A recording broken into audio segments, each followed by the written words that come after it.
కార్తీక మాసంలో పౌర్ణమి తిథికి చాలా శక్తి ఉంది. 2025 సంవత్సరం నవంబర్ 5వ తేదీ బుధవారం కార్తీక పౌర్ణమి వచ్చింది. కార్తీక పౌర్ణమికి ఉన్న గొప్పతనం ఏంటంటే, ఇది శివుడికి లక్ష్మీనారాయణలకి ఇష్టమైన రోజు.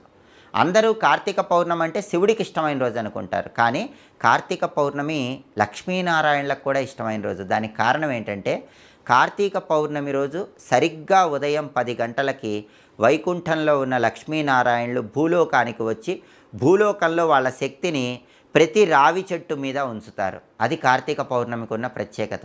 అందుకే ఎవరైనా సరే కార్తీక పౌర్ణమి రోజు సరిగ్గా ఉదయం 10 గంటలకి మీకు దగ్గరలో ఎక్కడ రావి చెట్టు ఉంటే ఆ రావి చెట్టు దగ్గరికి వెళ్ళిపోండి.